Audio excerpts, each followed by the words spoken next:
Good morning. What is up? Welcome to Hobby Evolution, episode 528. Don't fret over the question mark. I just have a boatload of things to touch on this morning. And I didn't want to spend a lot of time creating a thumbnail. So I made it a generic question mark. I want to talk about a weird dream I had last night. I want to talk about my upcoming trip, which I leave actually this time tomorrow morning. I will be somewhere 30,000 feet above the ground in a plane heading to Arizona. So I've got a bunch of stuff to do today.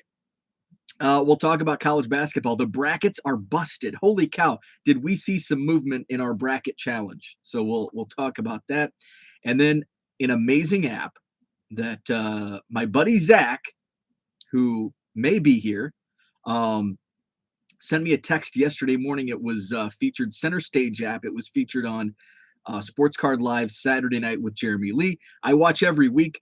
I would have ended up getting around to watching the video.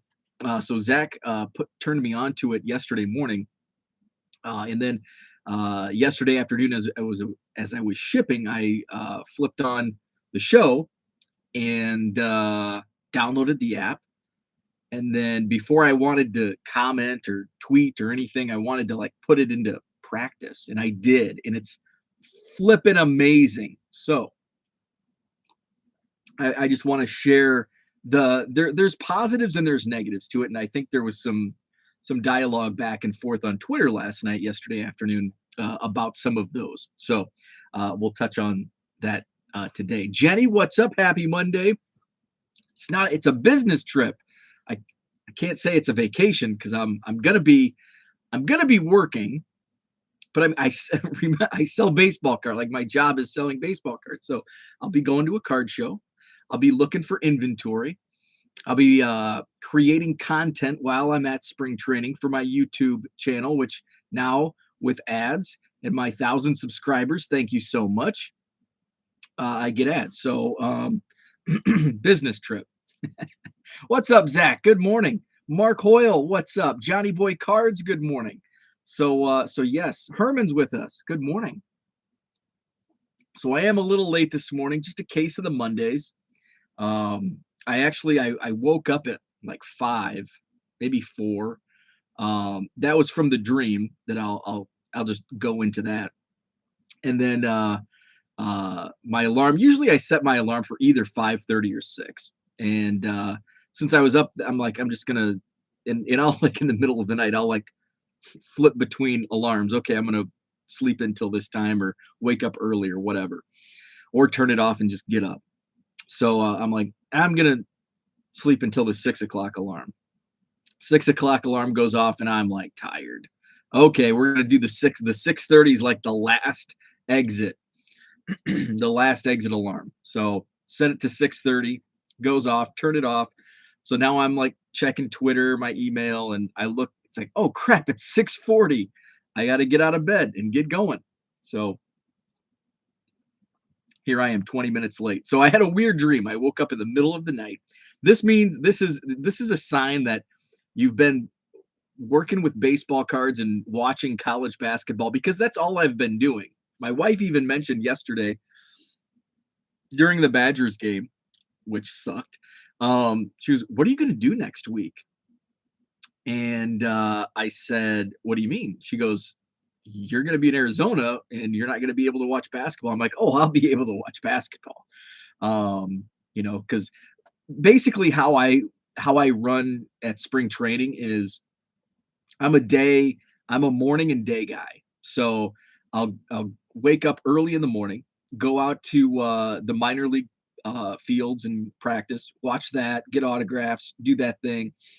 Then for the Cubs home games, I'll leave practices a little early and go tailgate outside Sloan, and then go into the game and have a couple beers at the game, and then go back to my hotel and maybe have a nightcap at 6 p.m. with dinner, and I'm asleep by 8 p.m. And unless I have a plan in the evening, which I'm going to try to keep it, I'm not going to be, I don't want to burn both ends of the candle every day. So there's a couple nights that I'll have some, we'll have some evening uh, events, activities. I don't know what you call it. Just going to a bar, going out for dinner with my friends. So that's kind of how I handle the spring training. And I can't remember. Oh, um,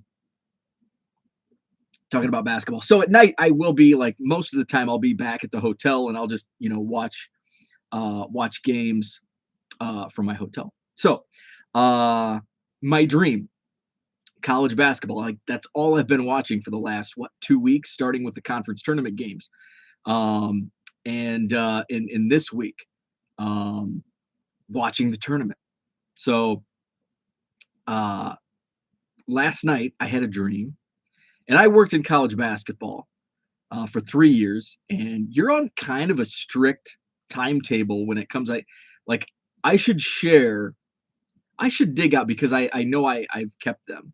I should share an itinerary because it's like not only is it like I mean it's like military rigid schedule, and not only that, it's amazing how well it like they know what they're doing. The coaches that make these out, director of basketball ops or whoever makes the schedules out, it's uncanny how accurate these tend to be. So I've got that experience. Baseball cards all weekend, basketball all weekend. So I wake up, or I wake up from my dream. My dream, I'm on a college basketball trip. Like I'm, probably the broadcaster. That's what I did when I traveled with the team. And we were in Europe. And college basketball teams do take like European tours and all that, play overseas all stars and stuff. So we never did. I never had that fortune. But I had a dream I was in Europe, and I don't know where, but at one point we enter Ireland, and we're on a bus into Ireland, and there's all these signs. I've never been to Ireland, so I don't. I'm sure it doesn't look like what my dream made it out to be. And we go into like a practice facility, which it's like the Chicago Bulls owned practice facility. Maybe they're like scouting in Ireland. I don't know, but we go there for like a practice. But there's like it's in like this huge complex, and part of that complex is a bunch of baseball cards, like boxes of baseball cards, and they're labeled like 19, and I remember seeing one box and it says like 1959 to 1965, and we all know how that goes. Like even my boxes, none of them are accurately marked. 1959 to like 1965, and I'm like, ooh, I'm gonna go through and find some good cards, and it was like 91 Fleer, and that's like, ooh, look at. Well, the box says 1950s cards, and you open it up, and it's yellow Fleer from 91. So that was my dream, and so then we had dinner like in the same, like it was a huge complex, like outdoor type, like with multiple, like an outdoor mall kind of. So, and we have dinner, and I get left behind, and I'm in Europe, and my phone's not working, and I'm trying to find people to like help me. How do I get a hold of my phone's not working? I need to contact people on my travel party, and there was like a ship. So maybe we took a ship back from Ireland to the States. I don't know, but I saw my travel party like floating away in the ocean, and that's when I woke up. So weird dreams. Too much baseball cards, too much basketball gives me weird dreams. So we've got Dan says two Big Ten teams alive. I think so. I didn't stay up late last night. I didn't see the end of the Purdue game, so I'm not sure how that ended up. I've got the bracket app open right now. I do know Michigan's alive. Michigan's in the Sweet 16. Fall Creek Collectibles, what's up? Good morning. Diego's with us. Good morning. George is here. Robert's here. Abraham, 91 Fleer is truly a nightmare. Yes, it is. Dan says, I rarely remember my dreams. Same here, except when I wake up from them. And then all of a sudden it becomes vivid. This was a vivid dream that I woke up from. No way I'll leave the country right now with COVID. I'd be worried borders get shut down and I can't get back. Yeah, I think it's not as my wife and I were planning a Europe trip this summer. And we just kind of based on the uncertainty. Um, Purdue beat Texas. Okay, so Purdue and Michigan are still alive. So based on the uncertainty, you don't know. We just didn't feel kind of with you on that thought where just probably don't want to risk it. I think it's okay, but just for like a vacation, probably best to wait. So let's see. 91 Fleer is a dream or a nightmare. It's a nightmare. It's a nightmare.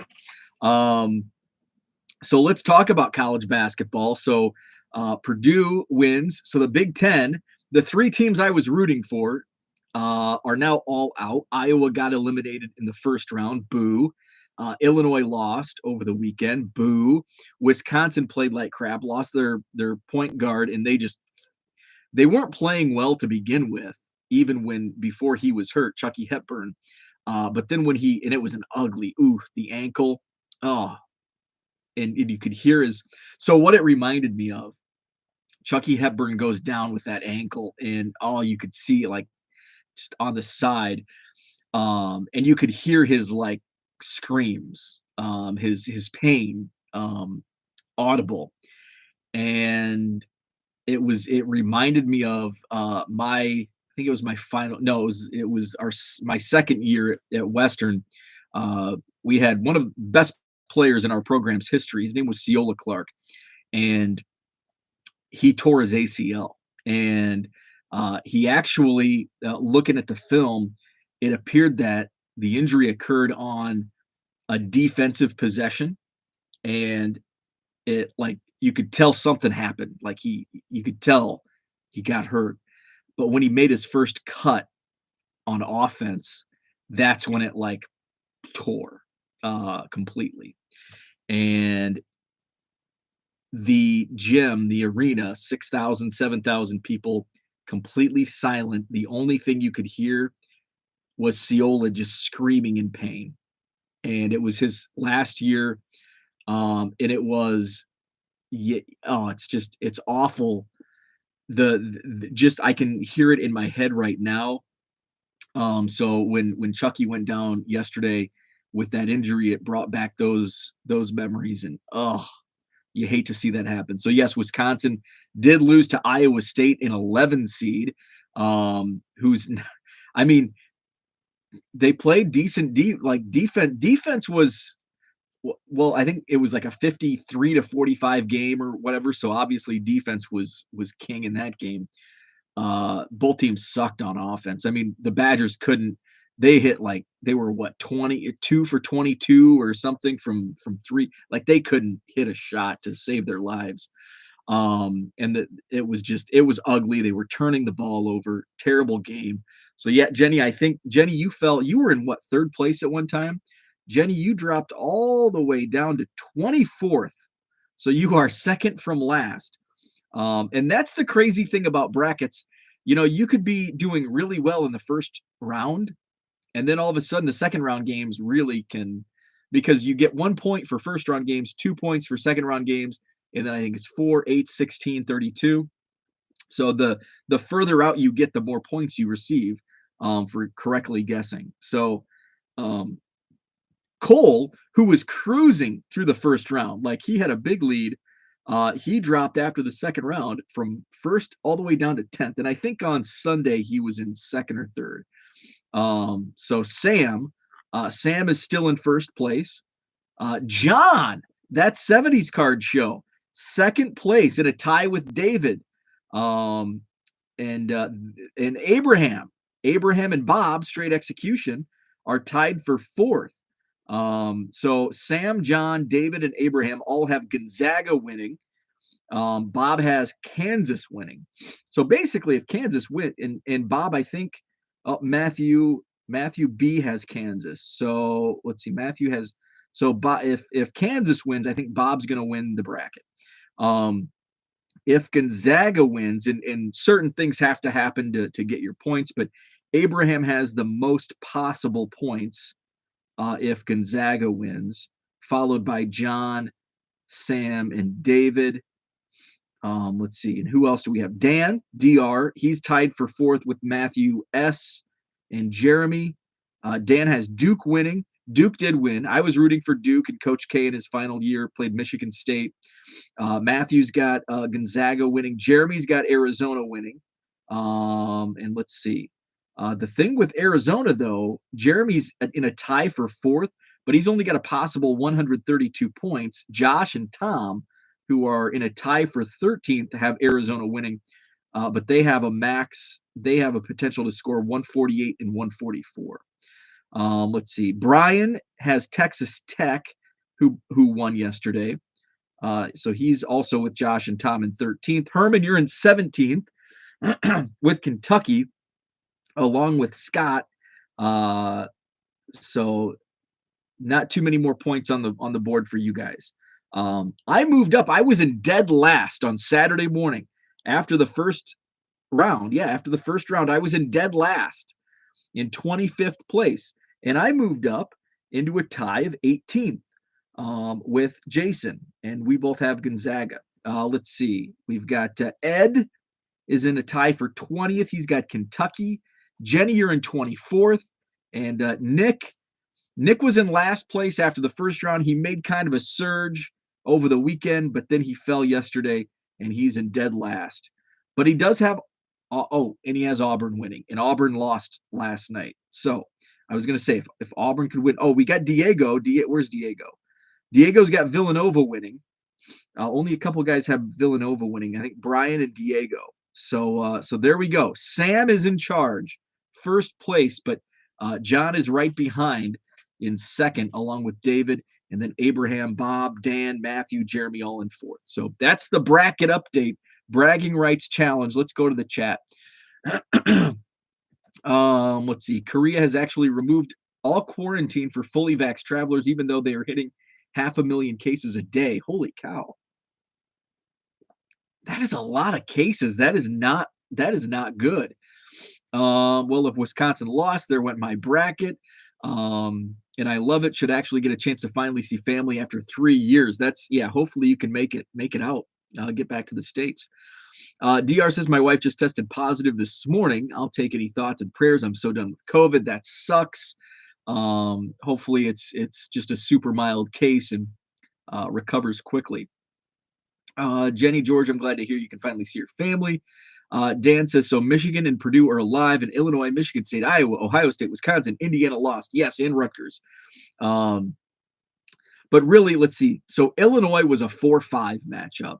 And that's like, in Illinois, like really, they were such a herky-jerky team all season.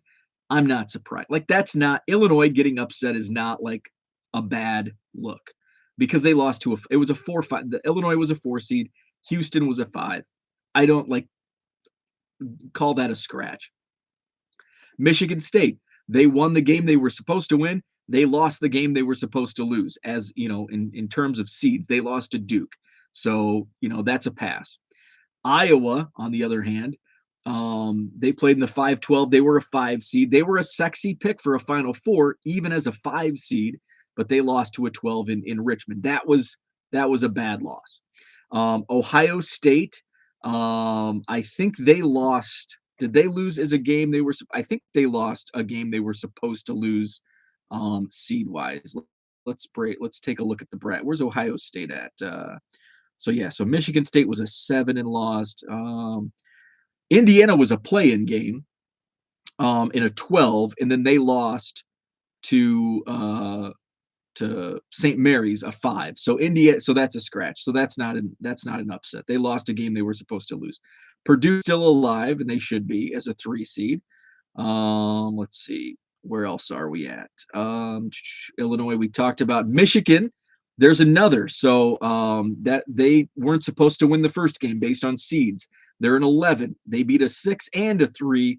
So they're in the Sweet 16 and face Villanova. Ohio State won a game they were supposed to win. They beat Loyola, even though that was a big pick for an upset. And then they lost to number 2 Villanova, a game, based on seed, they should have lost. You got Iowa, we talked about. Let's see, Wisconsin. They won the first round game they were supposed to win. Then they played an 11 seed, and they should have won that game. So that's a bad loss. Um, and that's it.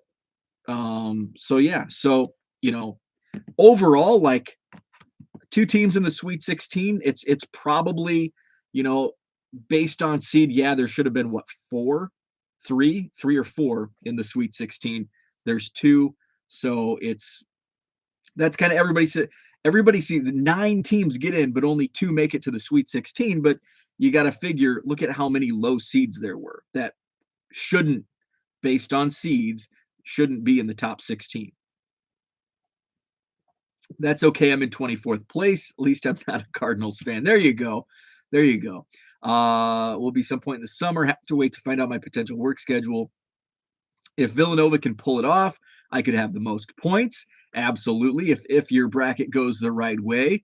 Let's see. They lost to Villanova, so 2 of 9 reached the Sweet 16. Yep. I came to the realization last night that I watch more sports card content than I do actual sports. That was a big surprise. I think I'm probably in the same boat, because I just have stuff on in the background, and I probably consume more. And I consume more sports card content, I think, because I spend a lot of day in this chair down here shipping, and when I ship, I like to listen to sports card content. And I don't have. Sometimes I'll turn on like an old wrestling pay per view, but I don't have. I probably could get YouTube TV through here since that's what we have. But I don't. And during the day, there's really no sports on. So we should do fantasy baseball, ESPN Hobby Evolution Team just for fun. I'm gonna pass on that because I'm in a pretty competitive fantasy baseball league with a keeper league. So I kind of like to keep it to that. The fantasy football I might be up for because I don't really care about fantasy football. And I probably won't have a league this year because the only league I played in the last several years was my office league. Um, so I probably won't be in that this year. I may have an opening. Maybe we'll do a fantasy football. And I suck at fantasy football, so I think I'm going to lessen my card content viewing. Um, so speaking of card content, I was watching Jeremy Miller's Sports Card Live. By the way, great show, Sports Card Live on YouTube. He does a live show every Saturday night. I know Jenny, I've seen you in the chat. I rarely catch it live because I'm not really consuming live content on Saturday nights. I'll watch the replay on Sunday or Monday. But I jump in if there's a guest on that I really like. If Brian Gray is ever on, I will definitely tune in live because I love listening to Brian Gray's takes on the hobby. So if there's somebody that I'm really interested in listening to live, I'll tune in. But for the most part, it's just on replay. So good stuff. I think it starts at 8 p.m. Central Time. And then he'll do, and it's long form, which is right up my alley. I like long form content. So it's like a 2 minute interview or a 2 hour interview. And he has like a bunch of like big names in the hobby and developers and all that stuff. So, and then he'll do like an after hours also. So I think this past weekend, he does a lot of like the PWCC, like the high end auctions, which really isn't my cup of tea.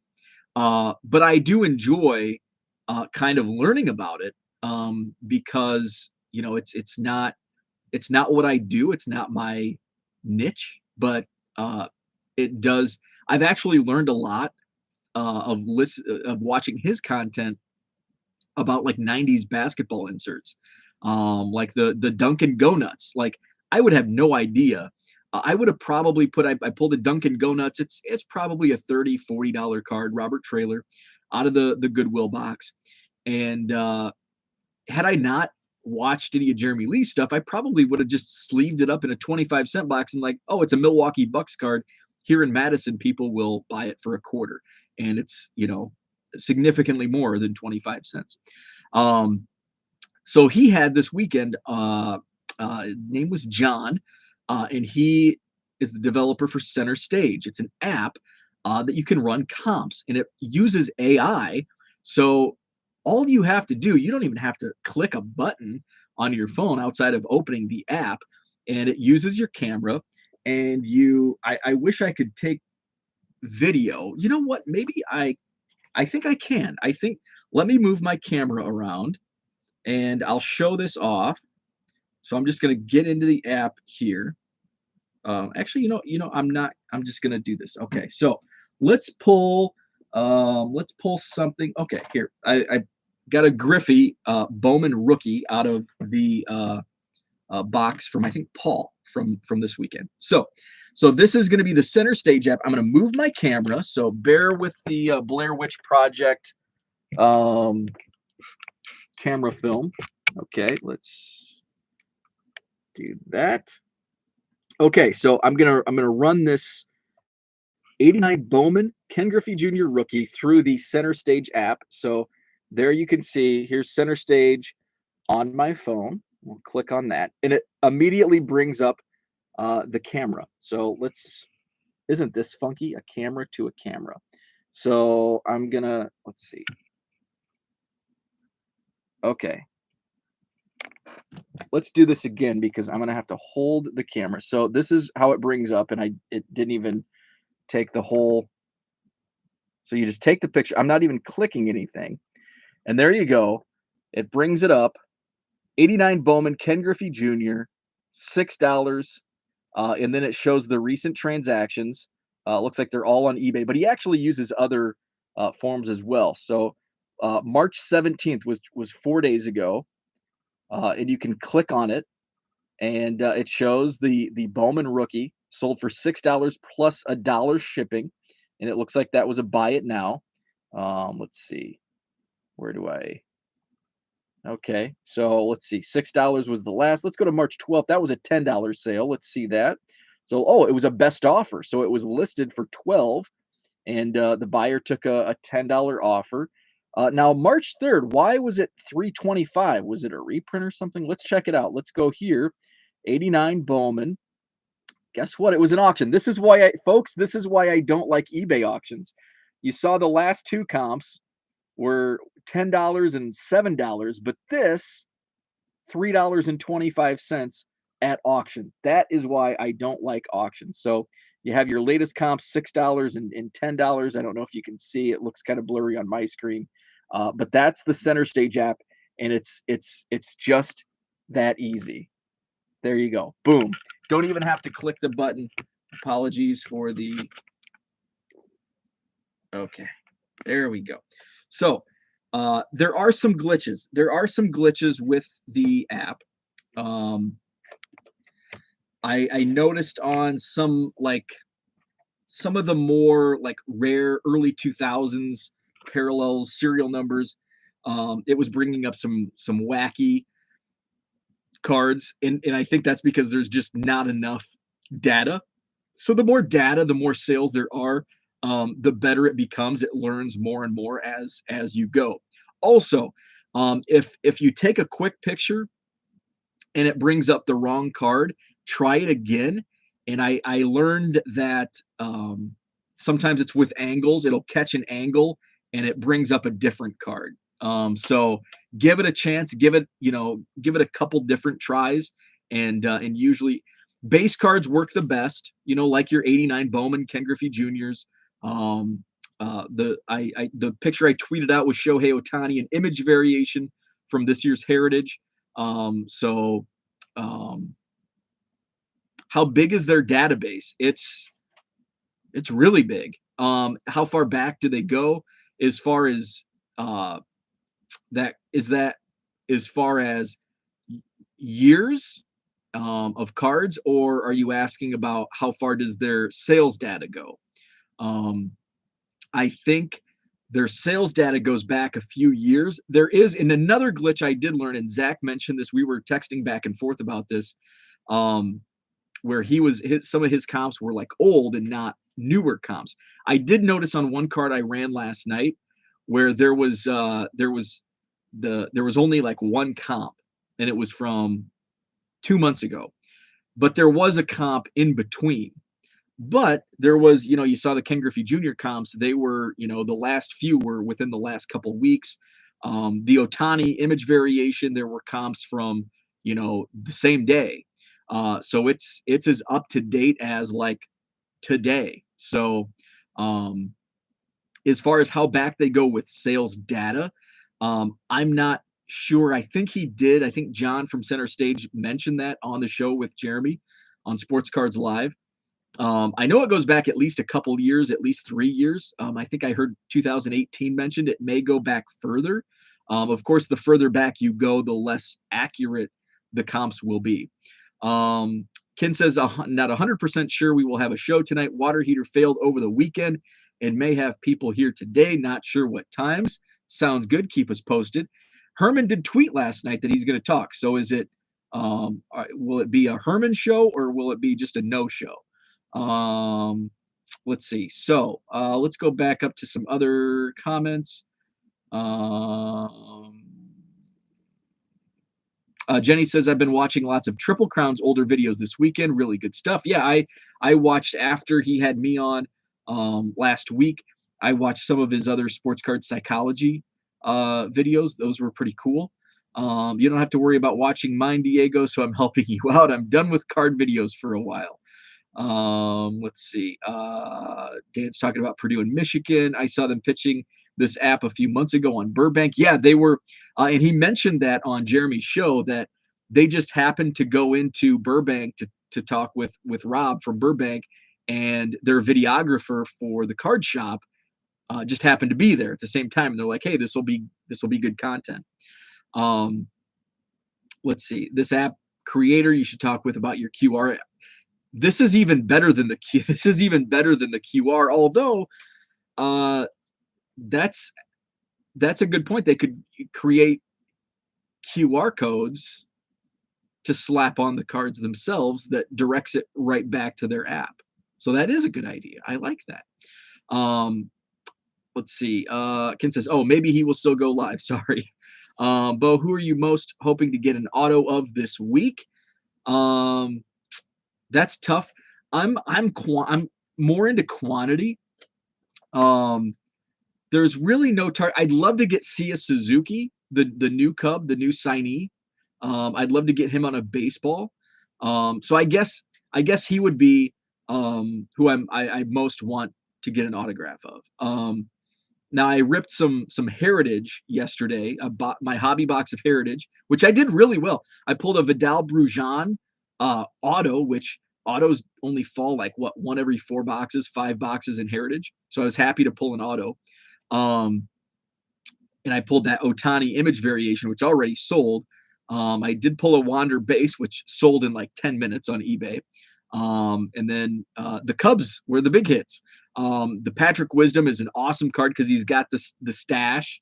And I met Patrick at our Christmas party for Club 400 back in December. So I'm hoping to get that signed. I've got a big thing that I teased yesterday planned.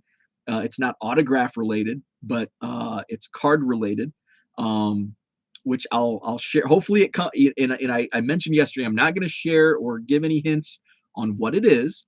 If it gets done, you'll know because you'll have the video to watch. And if it doesn't get done when I get back, I'll share what the plan was. Because you never know. Like there's a verbal agreement, but things happen and it's a busy time. So we'll see.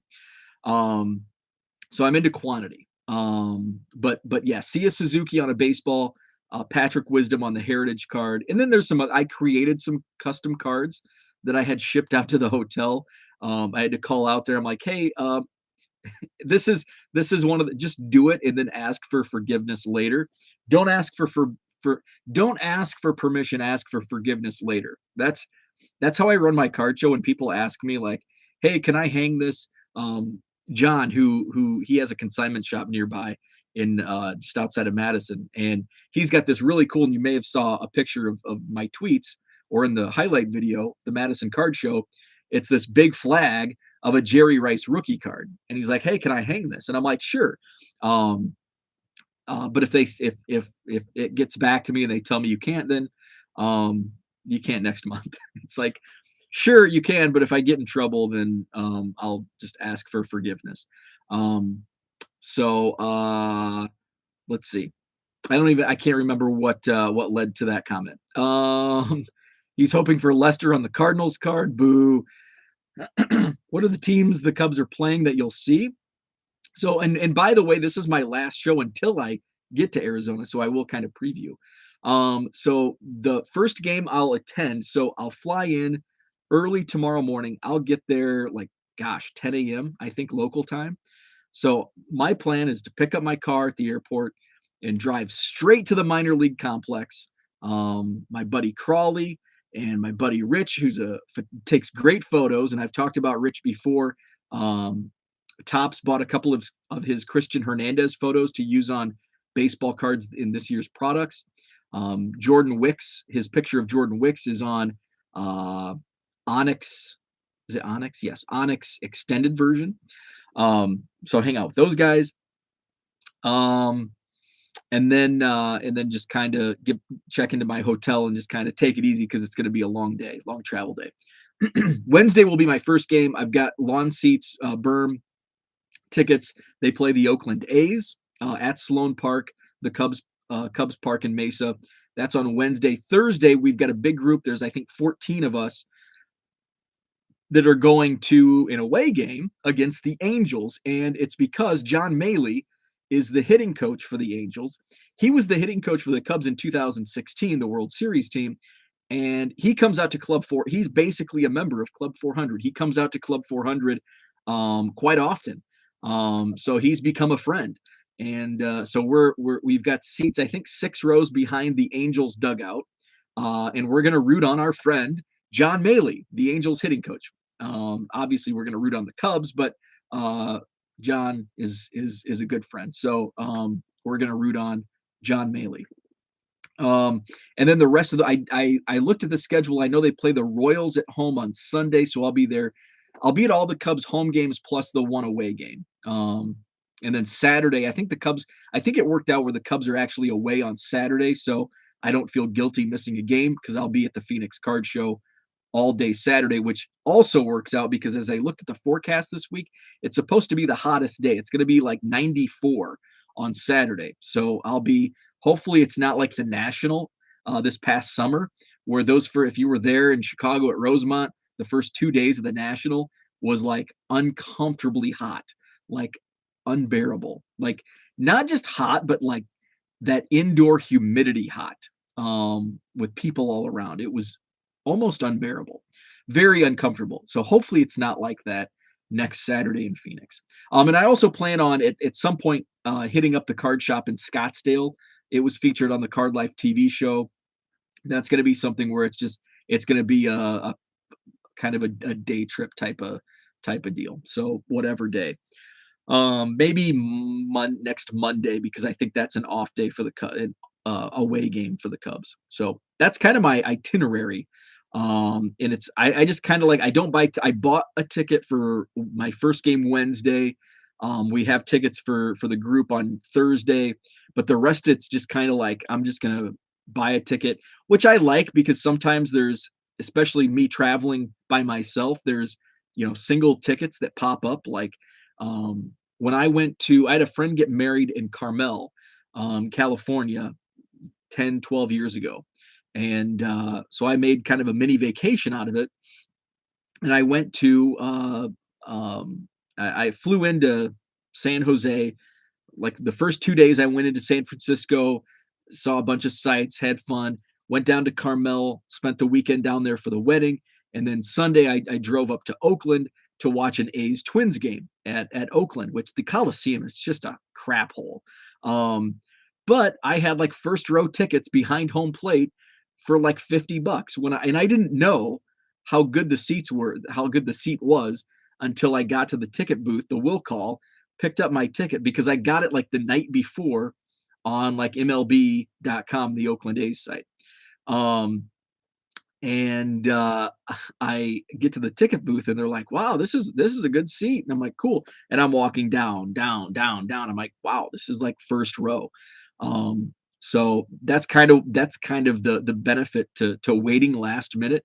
And I did that last year or 2 years ago when I went to spring training. The Cubs were playing on ESPN against the Angels. It was Joe Madden's first game managing against the Cubs. It was on ESPN, and I had my Cubs cardometer. So I'm like, hey, I'm gonna take my Cubs cardometer, see if I can get a good spot that's on TV.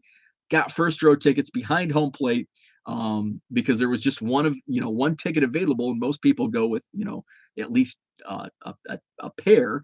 So it's good when you travel alone, you can get those good seats. And I was able to get some screen time on ESPN with my cardometer. So that's kind of my plan.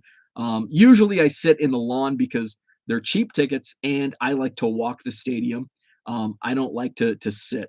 Um, Literally, the Coliseum fills up with crap. Um, let's see. Where are we at on the chat? Do any retired Cubs players show up? Yes. So actually, Ray Burris, who's also basically a Club 400 member and friend, Ray Burris has been out there this past week. I don't know if he's going to still be out there this week or not, but I do know he was with the group this week, this past week. Rick Sutcliffe is there as like Rick Sutcliffe's there as like a coach. Um, and they give like not a coach, but just kind of they give tips, kind of like a volunteer coach, basically. Sandberg is there. By the way, Rhino looks like Joe Madden. Like every picture I've seen of Ryan Sandberg at spring training, he looks like Joe Madden. So Sandberg is there. Um, Andre Dawson is out there right now. Um, let's see. And then, so some of the retired players will show up. So Fergie Jenkins has a foundation where so he'll sign autographs for like $25, and then he'll bring other retired players with him, and a lot of which are retired Cubs. So Gary Matthews has been out there with Fergie, Randy Hundley, gosh, who else? I'm trying to think. But then also he'll bring on other players like Vida Blue and Rowley Fingers because they're friends. So yeah, so some of the Ed Lynch was at the Club 400 tent, former Cub and former general manager. He was at the Club 400 tent this week. So yeah, there's a lot of retired players that hang out as well. Zach's 12 minutes behind. Center stage goes back to at least 1972. I scanned a Pudge rookie. Let's see. I mean, it's basically so with center stage, if there's a card sale, I'm sure it goes back to, years wise, back to the 1800s, if there's a sale. So I've got a 55. I won't move the camera around, but I've got a 55 Bowman.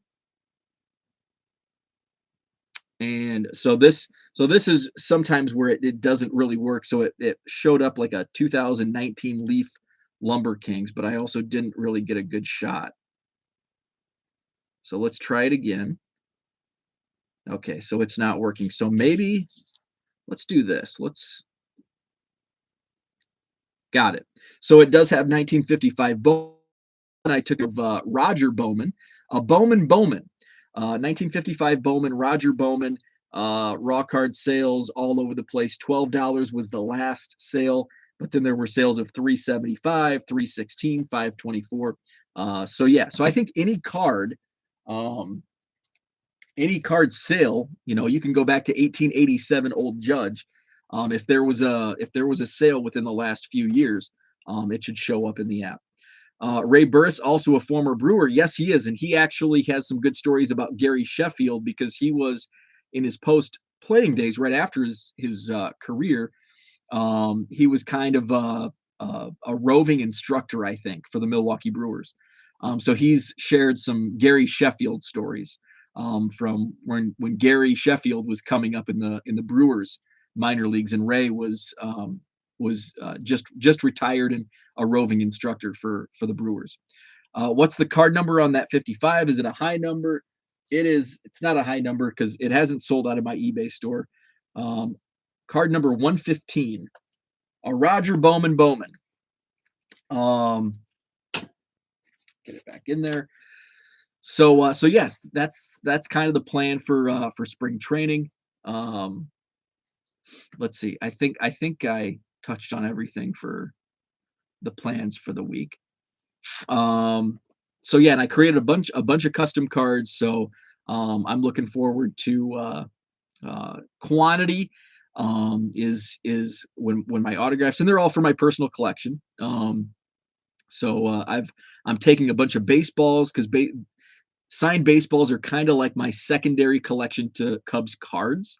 And then it's if I have an autograph on a baseball, then I do a card or an 8x10.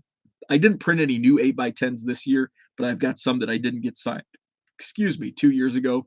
So I'll take some 8x10s. So and then cards as well. So and I created the book. I'll show the book, and I want to share what I did, and I think I kind of did in a video. Yeah, I did the best way to get autographs. Um, but I want to share like the completed book, but I want to show off like some actual autographs. Dan asks how many balls you bringing. 4 dozen. I'm taking 48 baseballs. So I bought 2 dozen off of out of a Facebook group, out of a Cubs group. They were actual uh, baseballs that the Cubs used. They were probably like batting practice balls, but they're all in good shape, and the sweet spots are all good, clean. So I paid like $100 for 2 dozen, which is an outrageously low price for, and they're official Major League Baseballs. The only thing that I'm like hesitant is I like to get the retired players on an older baseball like that, or somebody who played during that time. But it's like a baseball is a baseball. It's my own personal, like, it's not like I'm selling these. So I really don't care. So I'm taking those 2 dozen. And then I bought 2 dozen like Dick's Sporting Goods, the genuine leather baseballs. Um, they sign well. They're the genuine leather. They're not the plastic or the faux or whatever it is. So they're okay, and they're cheap.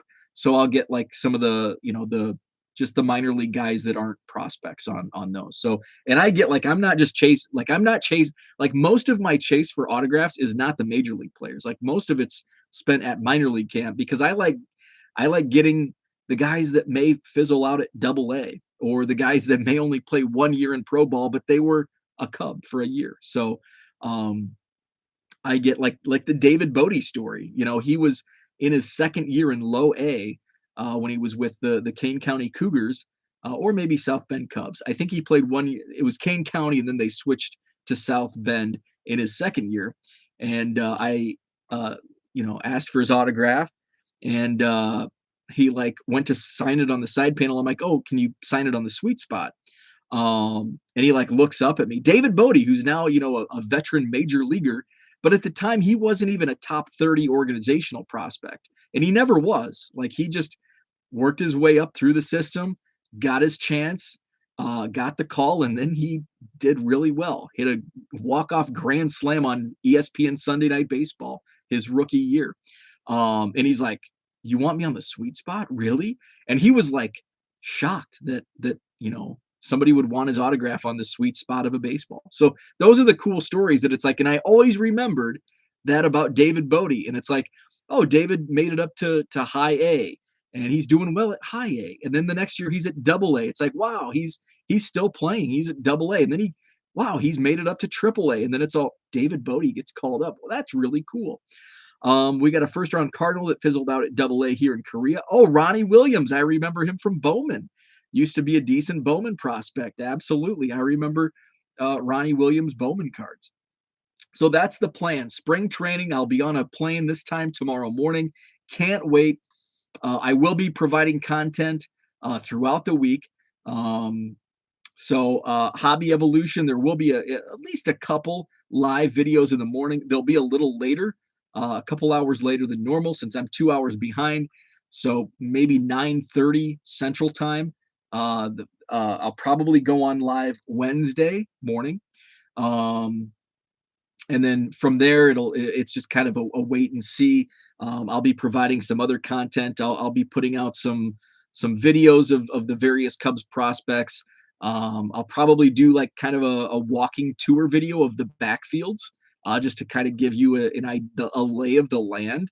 and then just other random tidbits I find. And hopefully, fingers crossed, we can get the video that I'm really hoping for. There's a verbal agreement. We just have to make it happen.